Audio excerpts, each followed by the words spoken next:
Hello, brothers and sisters. Today we're going to deal with God's dietary law. Okay, what does the Bible say pertaining to what we can and cannot eat?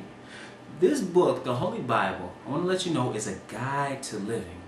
Okay, it shows us what we should and should not do in many realms of life, even pertaining to our diet. And the Lord, through His omniscience, has stipulated what is good for man and what is not good for man to eat. It's just that simple.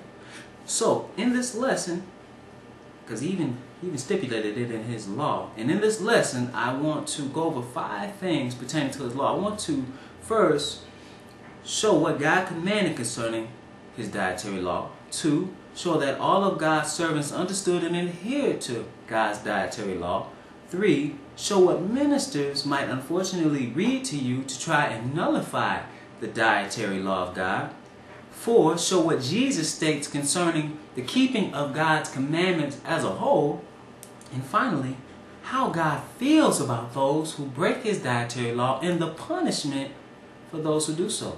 So we're going to start in the book of Leviticus, chapter 11. In this chapter, we can find out specifically what God tells us that we can and cannot eat. Okay? Again, this is His dietary law. Chapter 11 and verse 1 reads, "And the Lord spake unto Moses and to Aaron, saying unto them." Now I want to stop right there and reiterate in all the lessons when I read and deal with the law, I want to point out the fact that this is the Lord instructing Moses. Okay? This is not the Mosaic law. There is really no such thing. What you have is those laws that were given to Moses. They are not his laws, but they were given to him by God so he can instruct the nation of Israel, who was then supposed to instruct all other nations, all other sons of Adam. Okay? So, verse 2, "Speak unto the children of Israel, saying, These are the beasts which ye shall eat among all the beasts that are on the earth." Okay? So, right point blank, you have it. This is what you can eat. He tells us, he said, "Whatsoever parteth the hoof, and is cloven-footed, and cheweth the cud, among the beasts, that shall ye eat." So, that's the criteria. You have 3 among beasts. First, it has to part the hoof, has to be cloven-footed, and it has to chew the cud.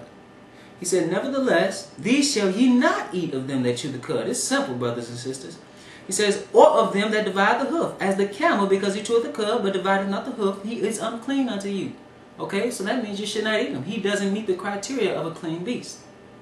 5, "And the coney, or rock badger, because he cheweth the cud, but divided not the hoof, he is unclean unto you." Okay? So, verse 6, "And the hare," well, that's a rabbit, "because he cheweth the cud, but divideth not the hoof, he is unclean unto you." Now, I know a lot of brothers and sisters grew up in the South, where they may have eaten rabbit. Hey, according to God's dietary law, that is an unclean animal. Okay, and here's another unclean animal that many people love to eat. "And the swine, though he divide the hoof and be cloven-footed, yet he cheweth not the cud, he is unclean to you." Now, what is a swine? The swine is none other than the pig, the hog, pork. God says, do not eat pork, okay? And when you look at it scientifically, you can understand why. Because God is omniscient. He created us, and He knows what's best for us, okay? And when you look at the pig, okay, first of all, the pig does not have any sweat glands at all. Okay, so all the impurities and all the toxins remain within the meat of that animal. Okay, it's one of the most toxic animals on the face of the earth. Okay, it's just an unclean animal that causes a lot of ailments in men. Okay, so God commanded us not to eat this animal. Let's read on. He says, "Of their flesh shall ye not eat, and their carcass shall ye not touch. They are unclean unto you." So, brothers and sisters, we shouldn't even deal with these animals unless it meets those criteria. I'll give you an example of an animal that meets the criteria. The cow, beef. Nothing wrong with it, okay? You look at it, cow has several stomachs, complicated digestive system, chews the cud. It is a clean animal. Nothing wrong with eating that. But a swine, you can't even poison a pig. That's how toxic it is. It'll eat anything. If you eat pig, you might as well eat a dog or a rat. Same thing. Alright? So let's look at something else. Let's look at the fish. So we looked at beasts, let's look at the fish. Verse 9. "These shall ye eat of all that are in the waters. Whatsoever hath fins and scales in the waters, in the seas and in the rivers, them shall ye eat. and all that have not fins and scales in the seas, and in the rivers, of all that move in the waters, and of any living thing which is in the waters, they shall be an abomination unto you. So brothers and sisters, if the seafood that you eat doesn't have fins and scales, it doesn't meet that criteria, it's unclean. That includes catfish. That includes lobster, crab, shrimp, all the things that many of us love to eat. They are unclean animals. And when you look at, again, when you look at these things scientifically, a lot of these animals that we love to eat are scavengers. They feed off of the fecal matter and the waste of other animals. Why would you want to eat those animals? Okay? The Lord gave us criteria, and He knows what's best for us. And He calls these that you want to eat without fins and scales an abomination. Okay? Let's go down. Let's look at the fowls. He says, and these are they which ye shall have an abomination among the fowls. They shall not be eaten.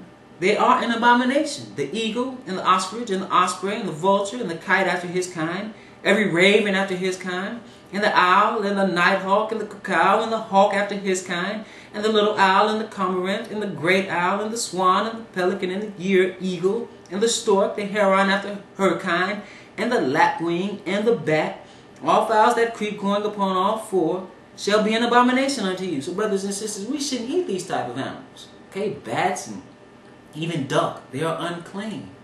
Okay, but a chicken, nothing wrong with eating a chicken. It's a clean animal. Okay, let's see, let's move on. He even tells us it's even certain bugs that are okay to eat. Let's look at this. Yet these may ye eat of every flying, creeping thing that goeth upon all four, which have legs above their feet, to leap withal upon the earth. Even these of them ye may eat, the locust after his kind, and the bald locust after his kind, and the beetle after his kind, and the grasshopper after his kind. Okay? So, this is just like John the Baptist ate locust and wild honey. Okay? He wasn't sinning against God. He understood God's dietary law. Okay? And there was nothing wrong with that. Just like if you wanted to eat one of these locusts, there would be nothing wrong with that. But others are an abomination. He says, but all other flying, creeping things which have 4 feet shall be an abomination unto you. Okay? And for these ye shall be unclean. Whosoever toucheth the carcass of them shall be unclean until the even. Okay? So these are the animals that make you unclean. Okay, let's skip down and look at some more. Okay? It says, the carcasses, in verse 26, the carcasses of every beast which divideth the hoof and is not cloven-footed, nor cheweth the cud, or are unclean unto you. Every one that toucheth them shall be unclean. So that makes you unclean. Okay, whatsoever goeth upon his paws among all manners of beasts that go on all four, those are unclean unto you. Whosoever toucheth their carcass shall be unclean until the even. And he that beareth the carcass of them shall wash his clothes and be unclean until the even. They are unclean unto you. These also shall be unclean unto you. Among the creeping things that creep upon the earth, the weasel, and the mouse, and the tortoise after his kind, and the ferret, and the chameleon, and the lizard, and the snail, and the mole, these are unclean to you. Among all that creep, whosoever does touch them, when they be dead, shall be unclean until the even. So he mentions more animals that make us unclean. And he says something that I want to point out about his dietary law. Okay? It sanctifies us. It sets us apart. Verse 44, for I am the Lord your God. Ye shall therefore sanctify yourselves, and ye shall be holy. The dietary law constitutes holiness. Let's read on. For I am holy. Neither shall ye defile yourselves with any manner of creeping thing that creepeth upon the earth. So, brothers and sisters, when we eat these things, we defile our bodies, the temples of God. We defile them. Swine defiles your temple. Okay? He says, for I am the Lord that bringeth you up out of the land of Egypt, to be your God. Ye shall therefore be holy, for I am holy. Again, constituting holiness, the dietary law. This is the law of the beast, and of the fowl, and of every living creature that moveth in the waters, and of every creature that creepeth upon the earth, to make a difference between the unclean and the clean, and between the beast that may be eaten, and the beast that may not be eaten. So brothers and sisters, here it is in black and white, clear as day, simple, what we should and should not eat. Okay, I advise you to go look and read this chapter again for yourself. Okay, because we want to adhere to God's dietary law if we want to be a servant of God. Because all of God's servants